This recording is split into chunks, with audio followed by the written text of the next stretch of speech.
이번에는 기타 채권 채무 좀 보도록 할게요. 지금 자산에서 우리 시간이 좀 많이 걸려요. 왜냐하면 갈수록 반대되는 계정이 부채 계정도 같이 보다 보면 반대로 부채 쪽에 가서는 계정 과목 설명할 게 그렇게 많지가 않게 바뀌게 돼요. 그래서 자산 쪽에서 반대쪽도 같이 이야기를 하다 보니까 좀 시간이 걸리는데, 자, 먼저 단기 대여금하고 단기 차입금이라고 적혀 있는 거 있죠. 자, 이 대자는 빌려주다 할 때 대자예요. 그래서 돈을 빌려준 걸 우린 단기 대여금이다라고 하는데, 이 앞에 수식어로 붙어 있는 이 단기라는 글자 있죠. 이 단기는 유동이라는 의미예요. 유동자산, 유동부채. 그럼 유동자산, 유동부채는 보고기간 종료로부터 1년 이내라는 기준이 있다라고 했죠. 그래서 그 내년에 만기가 일어나는 게 돈을 빌려주거나 아니면 돈을 빌려온 거예요. 그래서 우리 단기 대여금은 우리가 돈을 빌려준 거니까 내 돈인 거죠. 그래서 얘는 자산이고, 단기 차입금은 내가 돈을 빌려온 거니까 부채라고 이제 생각을 하시면 돼요. 우리 단기 차입금 계정 과목 당좌 차월할 때 한번 봤었죠. 당좌 차월할 때에 당좌 예금 잔액보다 돈이 작으면 돈 빌려온 거다 라고 해서 차입금인데, 매년 갱신계약이라서 내년은 넘길 수가 없죠. 그래서 우리 단기 차입금이라는 계정 과목을 쓴 적이 있었어요. 자, 그럼 계정 과목 사용하는 분계만 간단하게 볼게요. 자, 이거 우리가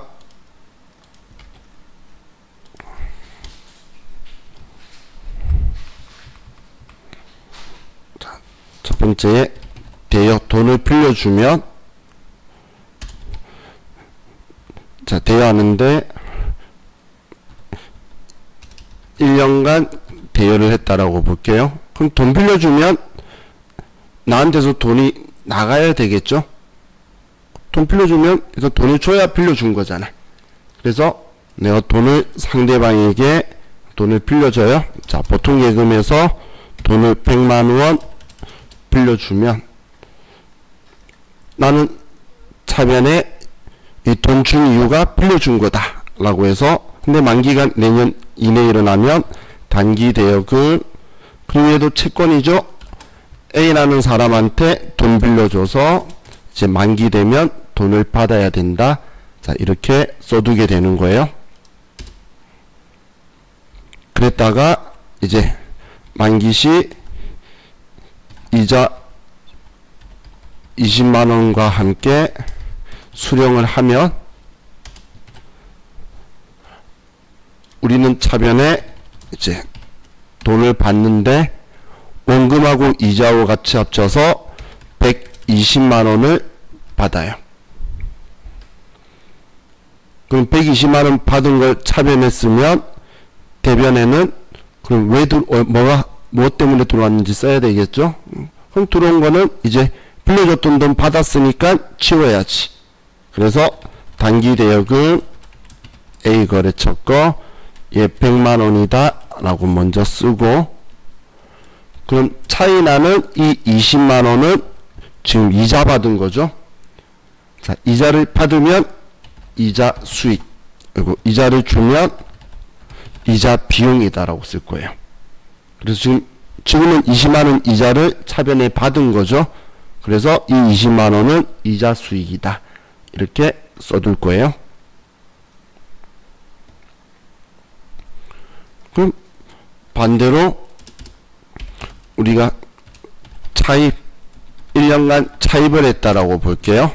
돈을 빌린 거예요. 반대로. 그럼 반대로 돈을 빌리면, 자, 난 돈 빌렸으니까 내 통장에 대출 받거나 한 만큼 대출 받은 돈이 들어오게 될 거고, 그럼 대변에 난 돈 빌려온 거다, 빚이다, 부채라고 대변에 써줄 건데 만기가 내년이니까 단기 차입금이다 라고 쓰고, 그럼 만기 되면 어떤 회사에 돈 갚아야 된다라고 써주는 거예요. 그럼 이 금액이 이제 100만원이다 라고 써두고, 그랬다가 만기시 이자 20만원 하고 같이 함께 상환을 하면 우리는 보통 예금에서 120만원을 줄 거예요. 원금 100만원과 이자 20만원. 자, 그럼 이제 차변에 우리는 과거에 돈 빌려왔던 단기 차입금 지금 갚았으니까 얘를 치우기 위해서 반대쪽인 차변에 단기 차입금 A 거래처 예, 금액 100만원이다라고 치우기 위해서 항상 똑같은 계정 과목, 똑같은 거래처, 똑같은 금액을 써서 지우는 거예요. 자, 그리고 차이 나는 이 20만원만큼은 이번엔 우리가 이자를 준 거죠. 이자를 준 거는 이자 비용이다. 이렇게 써줄 거예요. 자, 이게 지금 우리가 사용하는 이제 계정 과목 이제 내용이다라고 보시면 돼요. 자, 우리 교재 아래쪽에 적혀 있는 뭐 선납세금, 예수금은 이따 뒤에서 설명을 드릴게요. 자, 다음.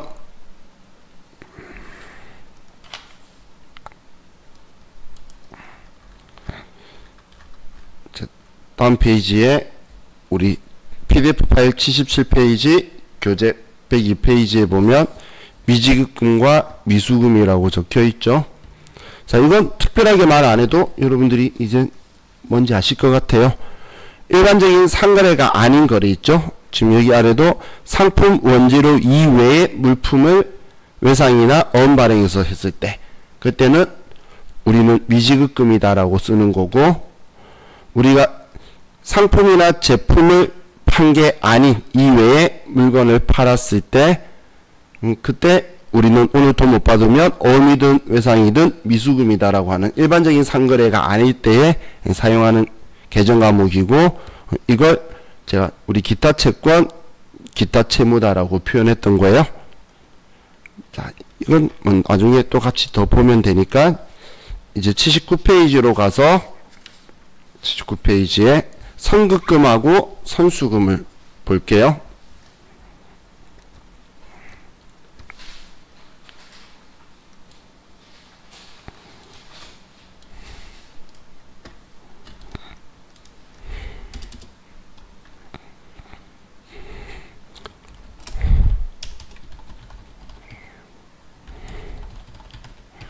자, 이건 계약금이나 중도금 같은 원거래가 완전히 일어나기 전에 미리 돈 주고 받는 거 있죠. 그걸 우리 선급금, 선수금이라고 표현해요. 뭐 일상생활에서도 사용하시는 분들이 있죠. 이 말은 선수금 받았어 뭐 이런 말 하잖아요. 그런 거 그 일상생활에 쓰는 거하고 같은 의미예요. 그럼 첫 번째 여러분들이 헷갈리시면 안 되는 게 선급금하고 선수금의 성격인데, 선자는 먼저 선자예요. 근데 급자는 줄급자예요. 우리가 계약금을 지급하면 선급금인 거고, 그럼 미리 준 돈은 아직 내 돈이라는 거예요. 그래서 선급금은 자산이고, 그럼 선수금은 먼저 선 받을 숫자예요. 내가 아직 물건도 안 줬는데 미리 돈 받아둔 거야. 그럼 아직 내 돈 아니죠. 그럼 내 돈 아닌데 가지고 있으면 걔는 부채예요. 아직 내 돈 아니기 때문에. 그래서 선수금은 부채라는 거예요. 자, 문제 내용 보면 내가 계약금을 줬는지 받았는지는 우리가 문제 내용 읽었을 때 알 수 있겠죠. 그럼 계약금 줬으면 중급자니까 이유로 선급금을 쓴다라고 보시면 돼요. 그리고 계약금을 받았으면 받을 숫자로 해서 선수금 쓴다. 자, 이렇게 먼저 생각하시는데, 자, 예를 가지고 봤을 때 우리가 원재료 100만원치 구입하기로 계약하고 계약금 10만원을 지급하다. 이렇게 예를 들었어요.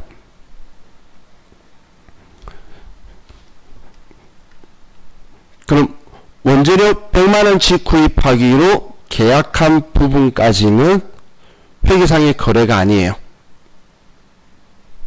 계약만 했으니까 회계상에는 뭐 나한테 재산 가치가 있는 게 들어오거나 나가거나 뭐 아무것도 한 게 없죠. 그럼 지금 현재 여기에서 회계상 거래는 계약금 10만원 지급한 이 사실만 회계상의 거래예요. 이 100만원은 지금 현재는 아무런 회계상의 거래가 아니라는 거예요. 자, 그럼 우리 이 10만원만큼 나한테 내가 돈을 지급했으니까 대변에 현금으로 10만원을 지급했다라고 쓰고, 그리고 차변에 우리는 계약금을 지급했죠. 그래서 선급금이라는 계정 과목을 10만원이다라고 쓸 거예요.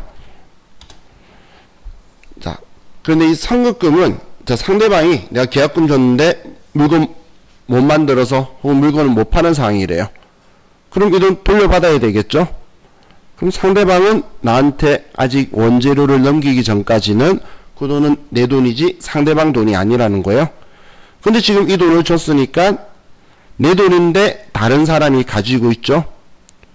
내 돈을 다른 사람이 가지고 있는 건 넓은 의미에서 채권이에요. 자, 그래서 자, 이거 많이 빠뜨리시는데 선급금에도 거래처를 꼭 쓰셔야 돼요. 누구한테 내가 계약금 줘뒀어 라고 써두는 거예요. 자, 그랬다가 이제 우리 원재료 100만원치 수령 후 계약금 제외한 나머지는 다음 달 지급하기로 하였다. 이렇게 나오면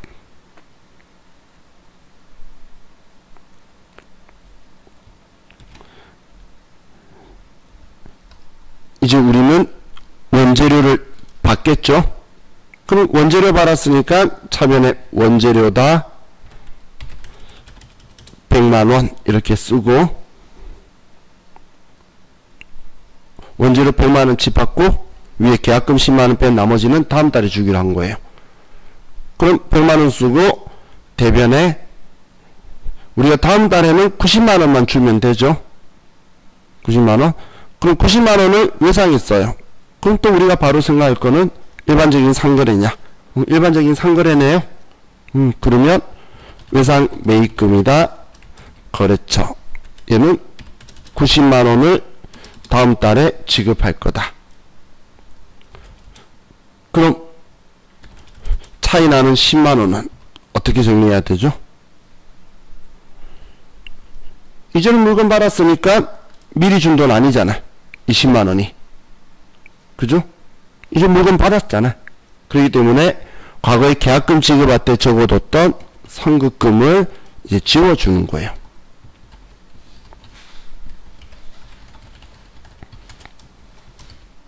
이렇게 지워주는 분계가 들어와야 된다는 거예요.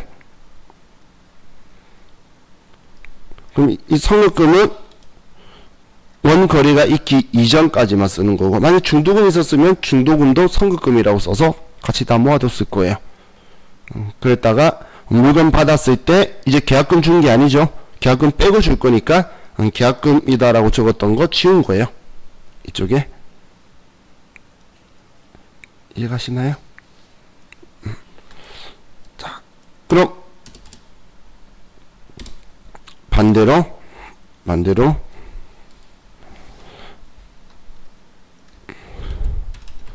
제품 100만원치 우리 매출하기로 계약하고 계약금 10만원을 수취했어요. 계약금 10만원을. 그럼 계약금 10만원이 나한테 보통예금 들어왔어요. 그럼 보통예금에 돈 들어오면 보통예금 통장 잔액하고 우리 장부에 있는 보통예금 계정 과목의 금액하고는 항상 일치해야 돼요. 그러기 위해서 10만원 돈 들어온 것만 회계 처리하는 거죠. 100만원 팔기로 계약한 거는 이제 우리 회계상 거래가 아니라는 거예요. 그럼 우리는 대변에 얘는 미리 받은 돈이다. 선수금이라고 쓰고, 이 돈은 내가 물건을 못 만들겠고 계약대로 이행을 못할 것 같으면 돌려줘야 돼요. 그래서 아직 내 돈이 아니고 얘는 부채예요. 그래서 다른 A라는 회사한테 계약금 받은 거다 10만원 이렇게 써둘 거란 이야기예요. 자, 이렇게 써뒀다가 이제 우리가 제품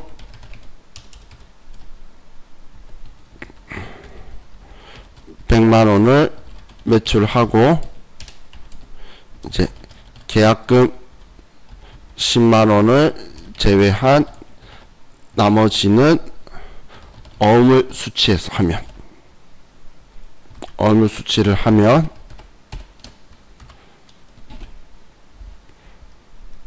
그럼 이제 100만원 물건을 인도했다는 거예요. 매출 인도 넘겼다는 이야기예요. 그럼 우린 실현주의니까 대변에 제품 매출이다 라고 100만원을 쓰고, 그럼 나는 어음을 받았는데 어음 받았으면 항상 일반적인 상거래냐 아니냐? 일반적인 상거래죠. 제품 매출이니까. 그래서 받을 어음이다. A라는 거래처한테 돈 받을 거다. 근데 A라는 거래처에 받을 돈은 우리는 90만원만 받아야 되죠. 그럼 차이나는 이 10만원은 이제 과거에 받았던 선수금, 이때는 아직 내 돈 아니다라고 부채 적었는데 이젠 내 돈이잖아. 그래서 선수금을 지워줄 거예요. 이렇게. 자, 우리 계약금 지급하는 문제도 나오긴 하는데 계약금 빼고 돈 주고 받는 형식으로도 종종 나오니까 우리 지금 두 개 분개 세트로 적어 놓은 거 이것도 같이 기억을 해 주시면 좋겠어요. 자, 그럼 여기에서 자, 우리 상품권이라는 게 우리 교재 아래쪽에 적혀 있을 거예요. 그죠? 자, 우리 상품권 발행하는 회사가 이거 현금으로 생각하는 게 아니에요. 상품권을 발행했다가 이 상품권이 회수되었을 때 그때 그 수수료만큼 자기의 매출이 일어나는 거예요. 그럼 상품권 발행하면서 돈 받았을 때는 아직 내 돈이 아니기 때문에 자,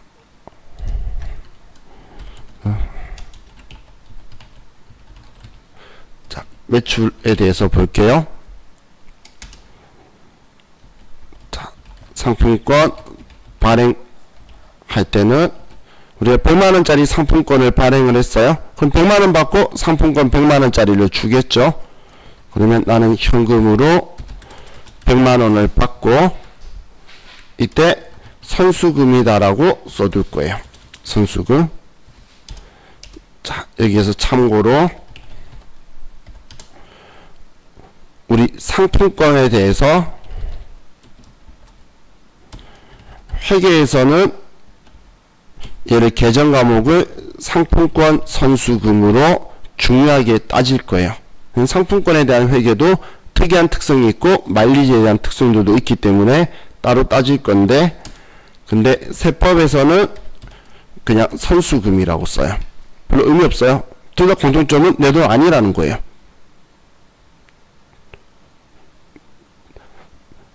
지금 발행했을 때 이렇게 쓸 거라는 거예요. 근데 지금 우리가 시험 보는 건 세무사의 시험이죠. 그렇기 때문에 세무사의 시험에서는 그냥 선수금이라고 써요. 선수금. 나중에 여러분들이 뭐 FAT 1급 같은 회계사의 시험을 보면 상품권 선수금이라는 계정 과목을 별도로 쓸 건데, 근데 세무사의 시험에서는 상품권 선수금이라는 계정 과목 자체가 없어요. 이건 만들어 쓰는 건데 별도의 구분의 의미를 안 가지고 있으니까 선수금이라고 하는 거예요. 그랬다가 자, 우리가 백화점 상품 같은 경우는 물건을 인도하면서 상품권을 받죠. 그럼 백화점 상품권 같은 경우에는 우리가 물건을 이제 상대방한테 팔면서 제품 매출을 100만원짜리 물건 팔았으면 팔면서 선수금을 지워줄 거예요. 선수금. 지금 얘는 자, 얘 뺐네요. 뭐 우리가 제품을 인도하면서 그리고 상품권을 회수할 때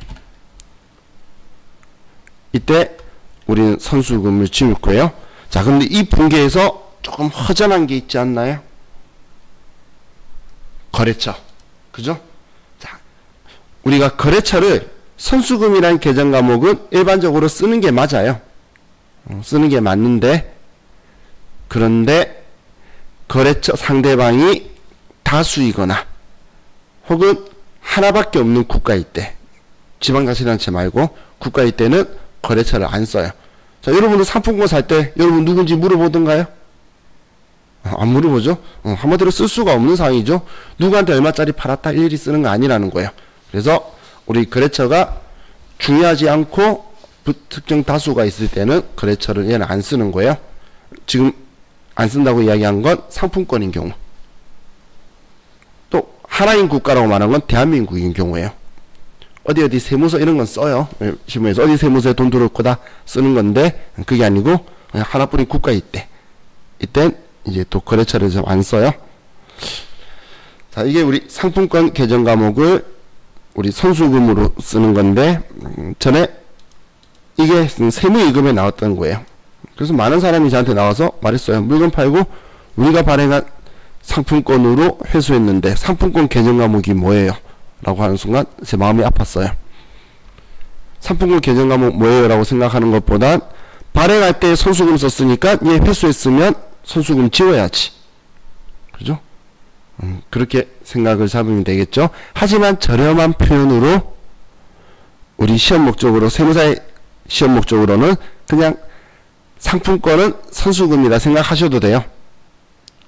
발행했으면 그냥 대면의 선수금, 상품권 내가 도로 받았으면 차변의 선수금 써도 분기상은 문제가 없잖아요. 그래서 그냥 저렴한 표현으로는 그렇게 생각하셔도 되는데, 원래 발행할 때 아직 내 돈 아닌 부채로 썼다가 이때 실현되는 거예요.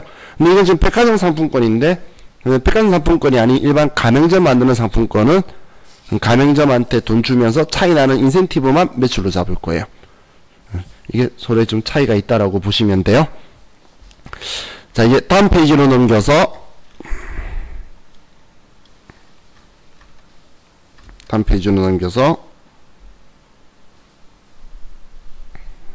그럼 제가 말했죠. 계정 과목은 박형수 질문 답변 드리는 건데, 계정 과목은 상품권이다라고 해서 어떤 계정 과목이다 이렇게 하는 게 아니에요. 지금 한 거는 뭘 한 거냐면 거래처에 접대한 거죠.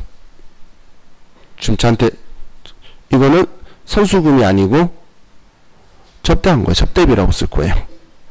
그래서 우리는 회계 처리할 때는 거래의 상황을 판단해야 되는 거지, 얘가 뭐냐라고 외우면 안 된다고 제가 시즌에 계정 과목 막 보면서 말했던 게 그것 때문인 거예요. 지금 이 상품권을 직원한테 줬어요. 그러면 복리후생비지. 거래처에 주니까 접대한 거고. 근데 내가 상품권을 사목적으로 팔았으면 선수금이라고 적어 놓는 거예요. 그렇게 상황은 그때그때마다 틀려지는 거예요. 그죠? 그리고 이건 그냥 비하인드로 상품권 발행하는 회사가 발행해서 접대하면 안 돼요. 그런 일 없게 사와서 주겠지. 지금 사올 때는 접대비라고 처음부터 쓸 거예요. 자, 이제 우리 81페이지 다음 페이지로 넘기시면 임직원 단기 채권과 예수금이라고 적혀 있는데, 자, 먼저 임직원 단기 채권부터 설명을 드릴게요. 자, 계정 과목이 조금 풀로 안 적었는데, 우리 임직원 등 단기 채권이라는 계정 과목이 있고, 이거하고 같은 계정 과목이 주인종 단기 채권이라는 계정 과목이에요. 지금 왼쪽에 있는 계정 과목은 세법에서 쓰고, 오른쪽 계정 과목은 회계에서 사용하는 계정 과목이에요. 자, 그럼 우리 시험은 세무사의 시험이죠. 그래서 임직원 등 단기 채권이라는 계정 과목을 쓸 건데, 자, 얘 별거 아니에요. 얘 내용은 가불금이에요. 가불금. 우리 기업이, 법인이 직원한테 가불 해줄 때는 돈 빌려주고 월급 줄 때 가불금 빼고 줄 때 돈 갚은 걸로 처리할 거예요. 그래서 직원한테 돈 빌려줬다라는 이제 쓰는 계정 과목이 임직원 등 단기 채권인데, 자, 그럼 이 주인종 단기 채권이라는 이 글자 때문에 또 용어를 하나 알려드릴게요. 자, 우리 법인을 구성하고 있는 우리 사람들, 자연인들을 세 분류로 나눠요. 주주, 임원, 그리고 종업원. 자, 이렇게 세 가지로 나눠요. 주주는 우리 회사의 주식 지분을 가지고 있는 사람, 임원은 우리 회사의 경영에 의사 권한이 있는데 그냥 명칭상으로는 이사 정도까지. 그 외 과장, 부장, 상무 전부 다 종업원이에요. 이렇게 세 가지로 표현을 줄여요. 그럼 주인종 단기 채권은 이 앞자를 따서 주인종 우리 회사 구성원들한테 돈 가불로 빌려줬다라는 게 주인종 단기 채권이라는 계정 과목이다라고 보시면 돼요. 그럼 이렇게 회계 처리를 하는 거예요. 자, 회계 처리는, 자, 우리가 가불을 해요. 지급할 때 직원이 50만원이 지금 당장 현금이 필요하대요. 그래서 우리 회사에서 현금으로 50만원을 지급해줘요. 그럼 차변에 우리가 있을 때 임직원 등 단기 채권이다라고 쓰고, 자, 이 계정 과목도 우리 회사 직원 중에 어떤 직원한테 가불해줬는지 써둬야 될 거잖아요. 그래서 A라는 직원한테 가불했다 이렇게 쓰고, 금액은 50만원이다 이렇게 해둘 거예요. 자, 이랬다가 우리 직원의 급여가 200만원이다라고 볼게요. 200만원을 가불금 공제 후 지급하면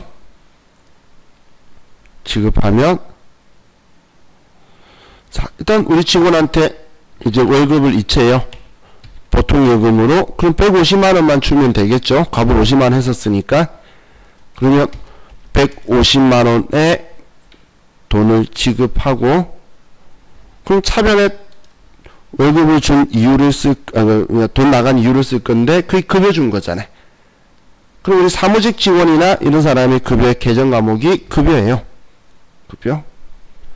그럼 이 사람의 급여는 그런데 200만원이죠. 이 사람의 급여는 200만원이다라고 쓰는 거예요. 그럼 월급 200인데 가불 50만원에서 지금 150만원만 준 거잖아요. 자, 여기까지 이해가시죠? 그럼 이 시점에 한 가지 더 생각할 수 있겠죠? 우리 회계 처리할 때 직원이 50만원 빌려갔다고 써두는 거잖아요. 단기 채권이다. 근데 지금 빼고 받아갔으면 자기 월급 200인데 빼고 돈 받아갔으면 이제 50만원 갚은 거죠. 그래서 더 이상 이제 우리 회사가 받을 필요가 없으니까 이 50만원을 지워주는 거예요. 그래서 임직원 등 단기 채권이다 이렇게 써서 지워주게 될 거예요. 이제 가불을 한 경우에 이렇게 준다라는 거예요. 그럼 이 급여는 비용이에요.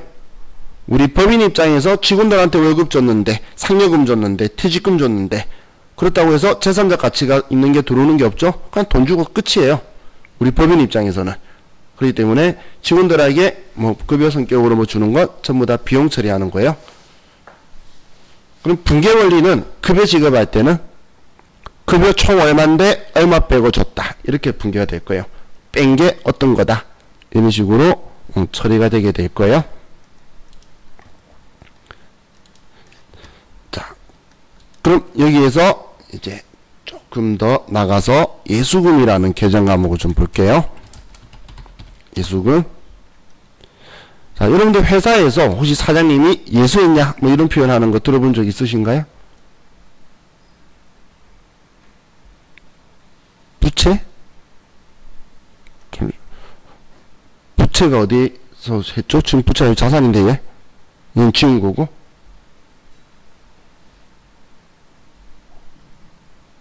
그죠? 자, 그럼 이제 예수금을 볼게요. 자, 회사에서 사장님이 예수했냐 뭐 이런 표현하는 게 어떨 때 쓰냐면 원천징수했냐 이런 말을 내 돈 아닌데 대신 내려고 받는 걸 예수했냐라고 표현을 해요. 그래서 그게 돈이니까 계정 과목으로는 예수금이다라는 계정 과목을 써요. 자, 이런 거예요. 여러분들 월급, 예를 들어서 월급이 뭐 100만 원이다라고 볼게요. 그러면 100만 원 월급이 다 들어오나요? 안 들어오죠? 세금 떼고도 들어올 거잖아요. 그 세금을 회사가 왜 뗄까요?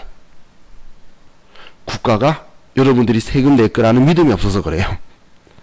그렇기 때문에 그 돈을 지급하는 자에게 여러분이 내야 될 세금을 대신 징수를 하고 그 빼고 납부하고 돈 지급하는 자한테 대신 납부하라는 게 원천징수 의무예요. 소득의 원천이 여러분이 뭐 때문에 돈을 벌어가는지 원천을 따져서 심지어는 지급하는 사람한테 여러분이 내야 될 세금을 어느 정도 계산을 해서 그거 떼고 주래요. 그러면 내가 여러분한테 그 세금 빼고 주겠죠? 그래도 그 돈은 여러분이 내야 될 세금을 제가 가지고 있는 거죠. 그걸 예수금이라고 하는 거예요. 예수금. 그러면 자, 얘는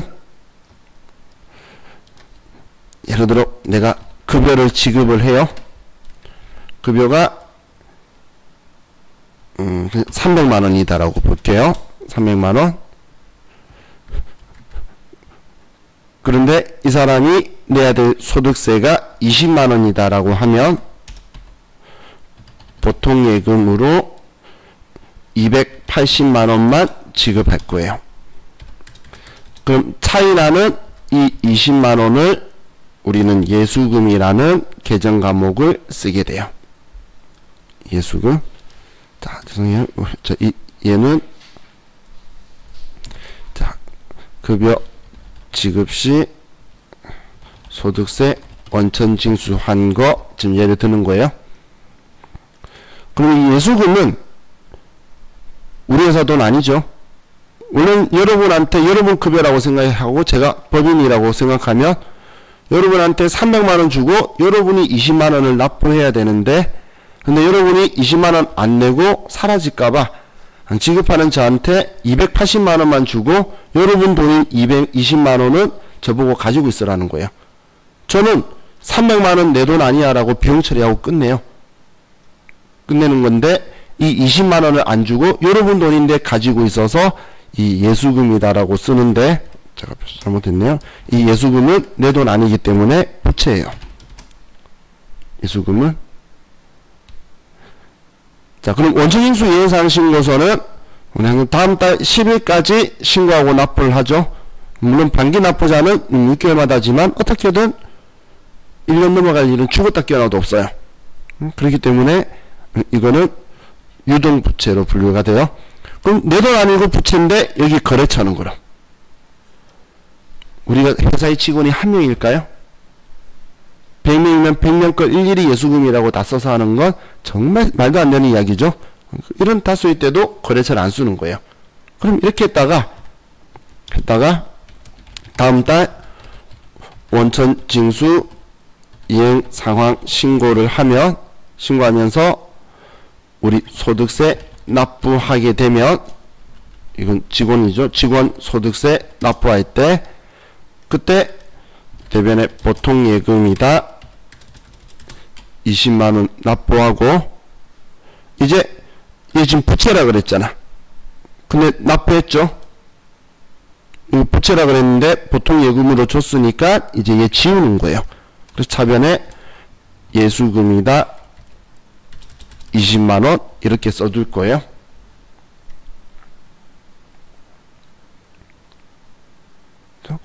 자, 그럼 결론적으로 우리 회사는 월급 300만원인데 280 내고 세무서 20 내고 다 300만원 다 낸 거예요. 내 거 아닌 거 잠시 가지고 대신 내려고 가지고 있는 돈 이걸 예수금이다라고 해요. 근데 이것만 예수금이라고 하는 게 아니라 자 이제 우리 그럼 제가 일부러 하나씩 쪼개서 좀 보는 건데 자 여러분들 그 건강보험료 볼게요. 건강보험료. 자, 지금 우리 직장의료보험이라고 이야기하는 거 있죠? 여러분들 회사 다니시는 분들 직장의료보험료가 자, 예를 들어 가지고 우리 직원의 한 명에 대한 건강보험료가 예를 들어서 30만원이다라고 볼게요. 이거 30만원. 그러면 30만원이면 우리 직원 본인 부담하고 또 회사가 지원해주죠. 부담하고 둘을 똑같이 반반 50대 50을 부담해요. 그럼 직원이 15만원을 자기가 부담해야 되는 거고 회사가 15만원을 부담해 줄 거라는 거예요. 회사가 15만원을. 그럼 이 말을 다른 말로 하면, 자, 이 직원한테 원천징수는 그냥 원천징수 아니고 그 돈 떼는 거는 건강보험료만 뗀다고 가정해서 볼게요. 그럼 직원의 건강보험료가 30만원이면 이 직원 월급에서 15만원을 떼고 지급할 거라는 거예요. 그러면 이 직원한테 이제 급여 지급할 때 이 직원의 급여가, 자, 예를 들어 300만원이에요. 그리고 이 직원한테 돈 지급할 거는 15만원 빼고, 그러면 뭐냐, 285만원을 지급하겠죠. 그리고 이 15만원을 우리 얘도 예수금이라고 쓸 거란 이야기예요. 지금 이 급여 지급할 때 건강보험료, 종업원 부담분 공제 후 지급을 하겠죠. 그렇죠? 그럼 이제 종업원 건강보험료 납부할 때, 납부하면 건강보험료는 총액이 30만원이잖아요.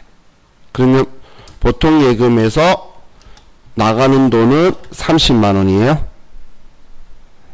그리고 차변에 우리는 일단 직원이 부담했던 15만원 납부한 거니까 이 15만원을 지워주고, 자, 이건 종업원 부담분이죠. 그리고 회사가 15만원 또 지원해 준 거예요. 그럼 회사가 지원해 주고 이 돈 지원해 줬다고 들어오는 거 있나요? 직원들 건강보험료 지원해 줬다고 돈 들어오는 거 없죠. 근데 이걸 직원을 위해서 했다라고 생각하는 회사는 비용 계정 과목으로 복리후생비라고 써요. 세금이라고 생각하는 회사는 세금과 공과금이라고 써요. 어떤 거 써도 상관없어서 시험 때는 계정 과목 2개 중 1개를 알려줄 거예요. 근데 그렇게 알려줘도 여러분들이 실수 한 번씩 하는 이유가, 얘는 500번 되냐 800번 되냐 구분해서 써야 돼요. 이 직원이 생산부 직원이냐 사무직 직원이냐. 예수금은 부채니까 구분이 없는데 생산부 직원한테 월급 줄 때도 예수금이고, 그냥 사무직 직원한테도 예수금인데 우리 회사가 지원해 주는 거는 공장 없었으면 공장 직원 건강보험료 지원해 줄 일이 없잖아. 그렇기 때문에 이 지원해 주는 거는 500번 800번을 꼭 구분을 하는 거예요. 그럼 똑같은 원리로 국민연금도, 자, 우리 회사 직원이 국민연금이 있는데 이 국민연금의 금액이 40만원이다라고 볼게요. 그럼 이 국민연금도 회사가 50% 절반을 지원해 줄 거예요. 그래서 종업원 직원 부담분은 20만원이 되고, 그럼 회사가 또 20만원을 지원해 줄 거란 이야기예요. 그럼 우리 회사가 급여 지급을 하는데 이번에 국민연금 공제 후 지급을 하면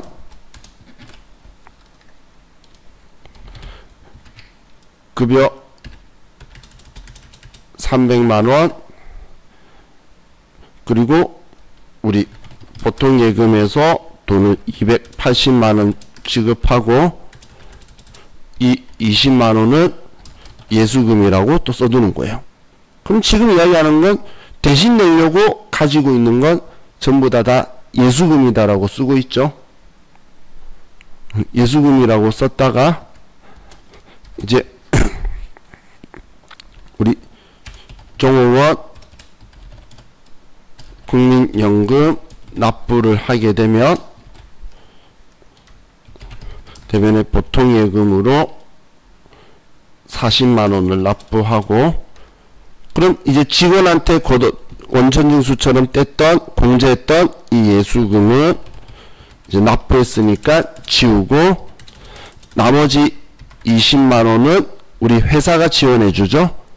그럼 이때도 당연히 내주고 돈 들어오는 거 없으니까 비용 처리하는데, 이때는 세금과 공과금 이런 계정 과목이라는 걸 써요.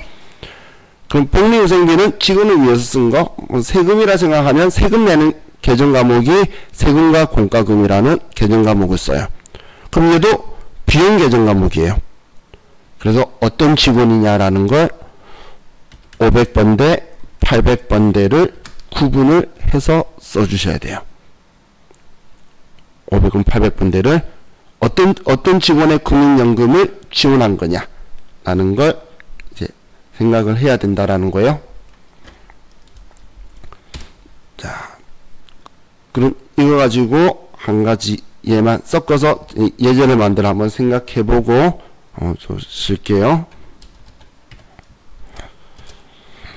자, 4월 25일 날 우리가 직원의 급여를 지급하는데 이 직원의 급여가 300만원이에요. 300만원.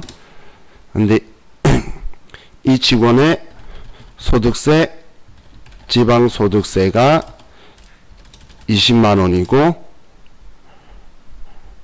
그리고 건강보험료가 30만원이고, 국민연금이 40만원이고, 나머지 고용보험료 이런 건 생략하고, 그럼 여기에서 종업원 부담이 15만원, 회사 부담이 15만원. 얘도 종업원 부담이 20만원, 글씨 왜 이래.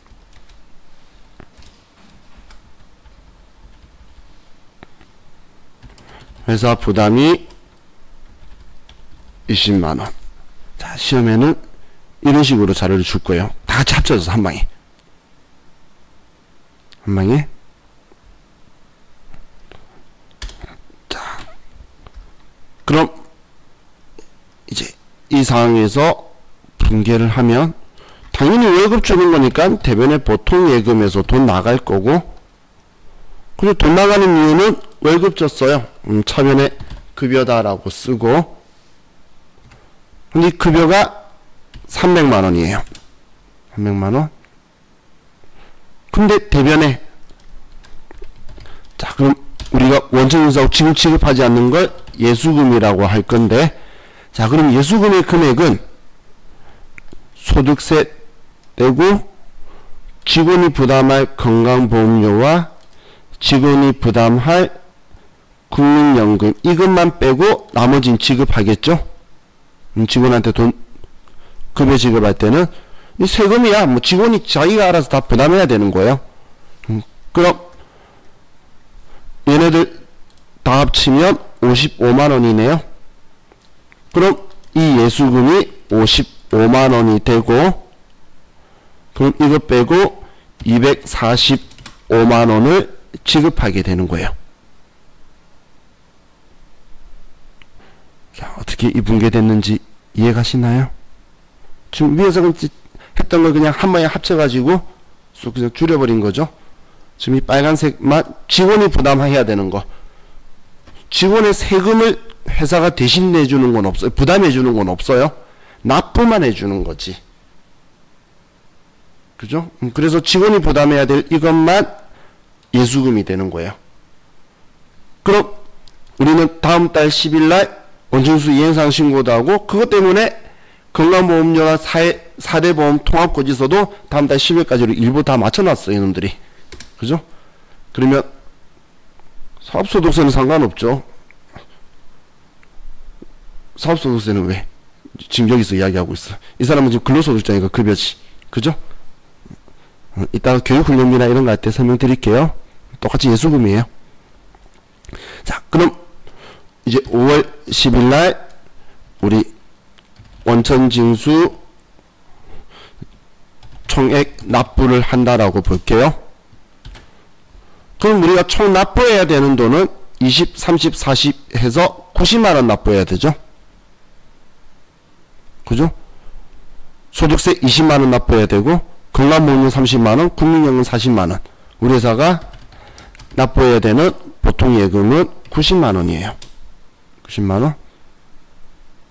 이 90만원에서 우리는 원천징수하고 해뒀던 공제해뒀던 금액 예수금 이제 다 납부하니까 치워야 되겠죠, 얘네들.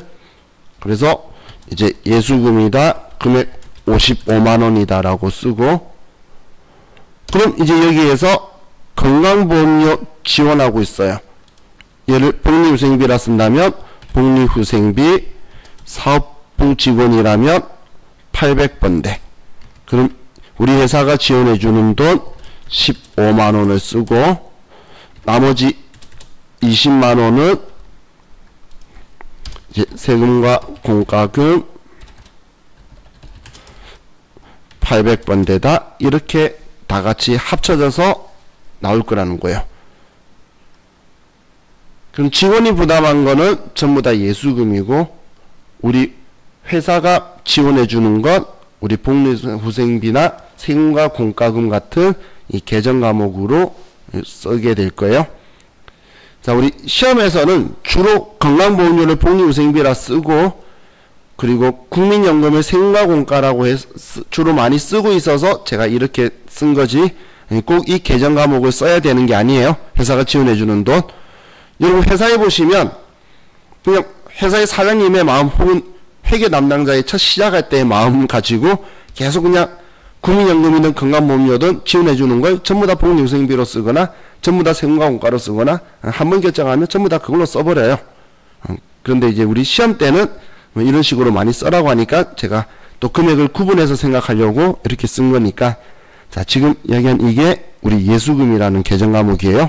예수금.